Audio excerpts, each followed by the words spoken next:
to be left in a place where you've lost your sense of self, you don't know which direction to go, and you have no idea how to even begin the process of understanding what success even means to you anymore. You've maybe pursued a vision for your life, and you've put in time and you've put in effort, and then maybe one day you just feel empty, that you don't want to go in this direction anymore. And you're wondering why. Why did this happen? How did this happen? It's a frustrating situation. It is a feeling of darkness. I relate to it very well. It's the same thing that I've been through when I was wanting to be a world champion in jiu-jitsu, and it just didn't work out. Woke up one day, didn't want to do it anymore, and it hit me extremely hard. And what I came to realize after a long period of reflection, study, and trying to find solutions to my issue, to which then I had to just design my own method for it, I realized that my interpretation of success was skewed. I used success to bandage a wound. And I say bandage because it doesn't heal it, it just bandages it. And I thought that by achieving X, Y, and Z, that it would bring me to a place of worthiness amongst my peers, that I was smart, that I'm not a loser, that I'm capable of carrying a lot of weight on my shoulders, metaphorically speaking, and literally speaking as well. Every guy wants to be strong. But I realized that at some point that I was chasing this ghost.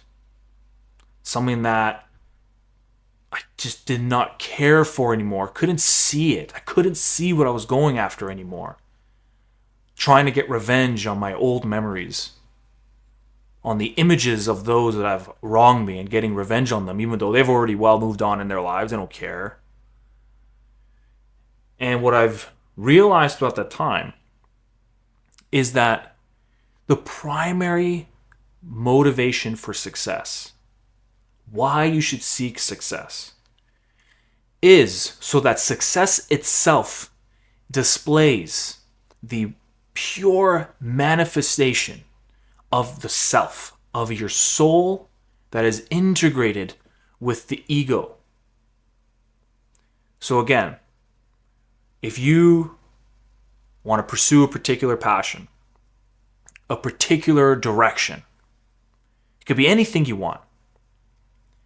But having the understanding that as you're going about that direction, it should be a back and forth energy exchange, that as you pour energy into it, it'll bring out the energy that already exists within you, allowing you to heal particular issues in your life so that you can be more of what you truly are and what you really want to be.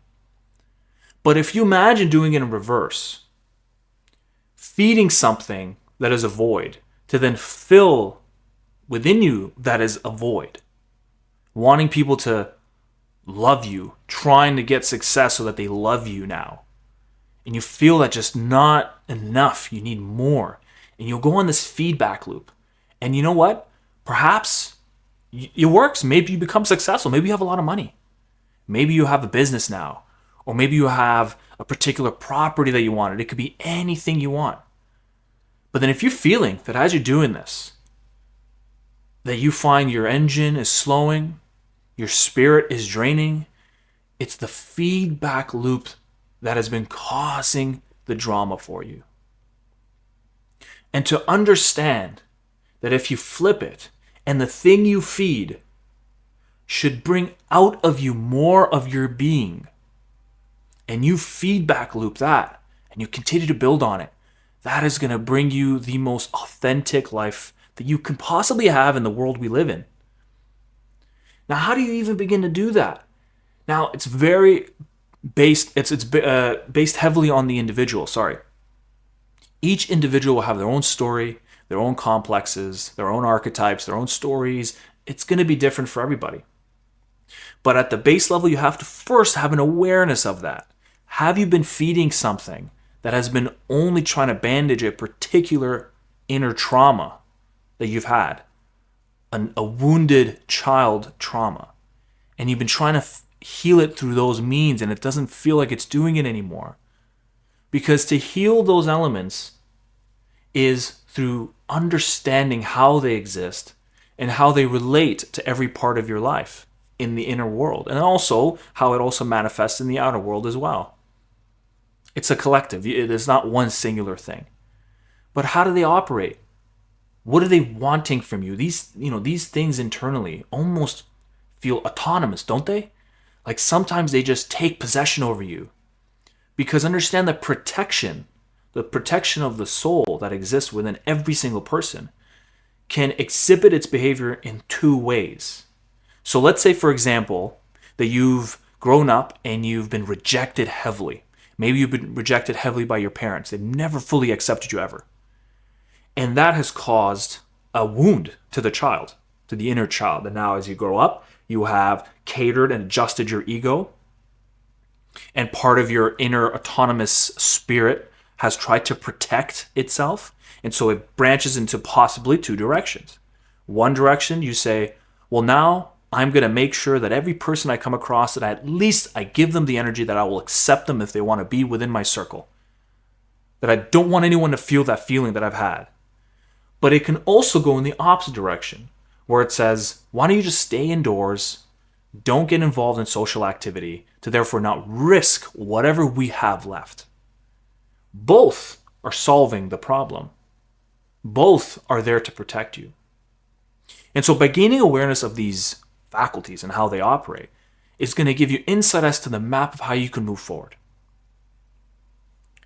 And then once you start to understand the mapping, you can start to make some sense of it. Again, the unconscious mind is a very difficult realm. You can never really pin it down, but you can only see the wisps of it. You can get glances at it to start to begin to get a more holistic experience and a more calm, peaceful energy into your life.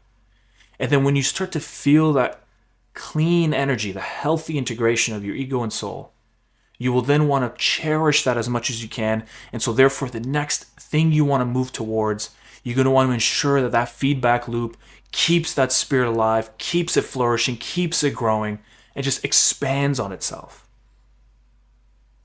And if I had knew that when I had started years ago, maybe things would have been different. But then on a final note to end this, also understand that even if it went in a direction that has left you feeling maybe possibly empty, regretful, now you're feeling this identity loss, even after you achieved particular things, know that even within that, there was a beauty in what you did.